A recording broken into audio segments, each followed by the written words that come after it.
I didn't care anymore. I basically lost hope. Between 1976 and now,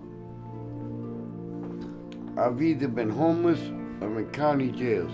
I was sleeping in a tent on 17th and Vine. You don't just wake up one day and be homeless. It's a progression, just like alcoholism. Because I was too afraid to go in to the shelters anymore because they had started having bed bugs and just the overcrowdedness.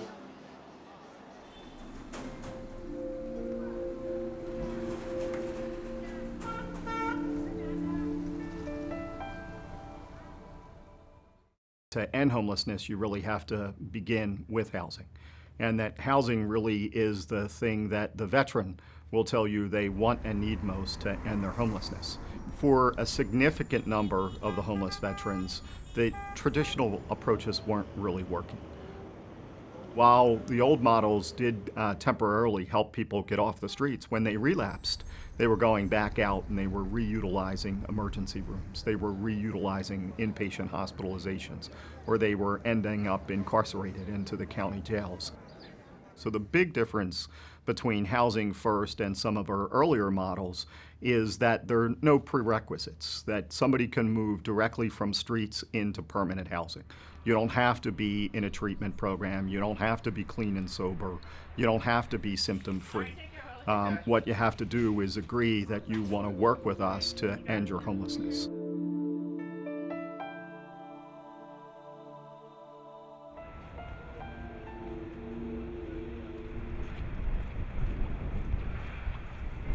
It really all begins with the outreach, which is really being out there on the streets, working with the community groups, trying to identify who are these men and women that are on the streets. How do we know them by name?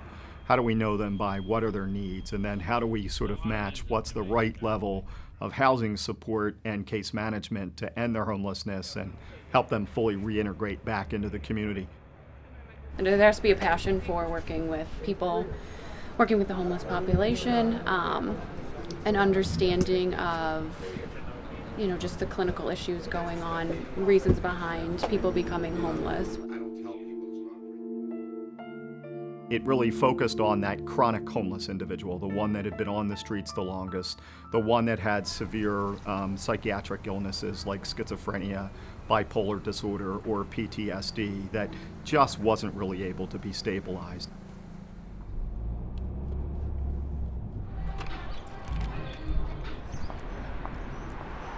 Hi, Frank. I have to get notes. I have to get all my update my medical notes from the military. I got everything from Coatesville. This program focuses again on the veteran first. So this way they can target some of the most chronically homeless veterans. I mean, one example that they've worked with recently is a veteran who was on the streets for 20 years. And none of the shelter programs really worked for him, or he wasn't interested in them. But by being able to go into his own apartment, he's now able to get some stability in his life.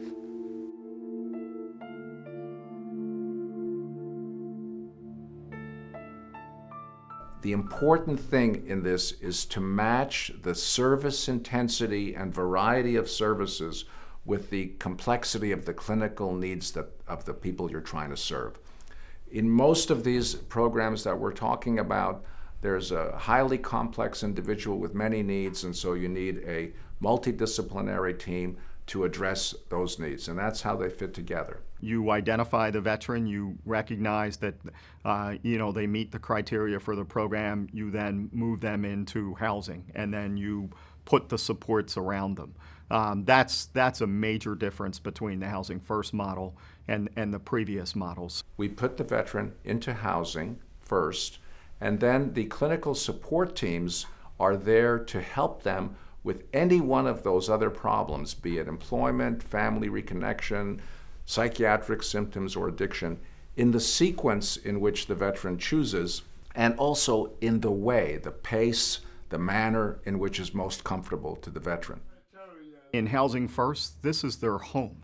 They sign a lease, they move in. Here I know I have to feed myself, I have to clothe myself, I have to take care of my bills, and if I can do that, unassisted, you know. So therefore that measure of responsibility keeps me more so grounded than just saying, you know, not having anything to take care of. And we in the VA, or with our community partners, provide the case management and the supports that are needed to help keep them in the home. Today, here I am with an apartment that is one of the biggest stress relievers that there is, knowing that I can go home tonight, unlock my door, and everything is the way I left it. It takes a lot of building a rapport with someone for them to be able to trust you. You build the rapport, the trust that you trust that you have to have with people that that you're kind of putting your life in their hands. Within Housing First, the approach was using a team-based model that really uses intensive case managers that have different backgrounds. They're nurses, they're social workers, they can be psychologists, employment specialists, housing specialists, all kind of coming together, sharing a caseload to help support that veteran. Gregory Barnes. Okay, I have that Mr. Barnes was actually seen last Thursday by Rico. I mean, we try and work collaboratively with other shelters in the area, and again, they just help us identify who's a veteran, and then that way, if they're VA eligible, myself or one of my coworkers from the VA will get involved, and whether they're VA eligible or not, we'll have a peer specialist work with them.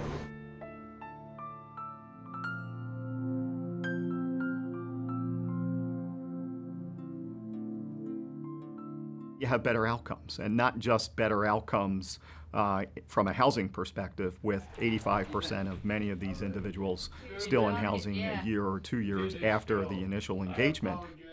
It was also more cost effective. These guys have been nothing but help.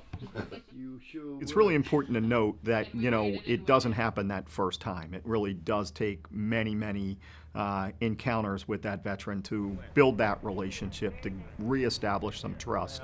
Being able to go back and be rejected at first maybe, or have them not want to, turn you away, and being able to go back and just try to little by little build a relationship with someone.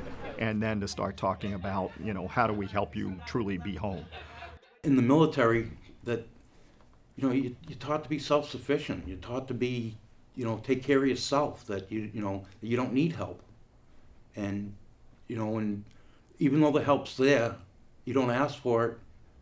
Even when it's offered, you don't take it until you get to a point of desperation. And I got to a point of desperation in my life that one way or another I was going to die by staying homeless and an alcoholic. And there were a couple veterans that, you just saw them go from, death's door to thriving in the community. When somebody finally gets their keys and moves in, and you're helping them move in, there's nothing like that. I want to be here, and I know that in order to sustain this, I have to do the necessary things to take care of it, or else, I know my other alternative, and I'm not prepared to accept that anymore. Today, I have the choice to do right or wrong that will affect,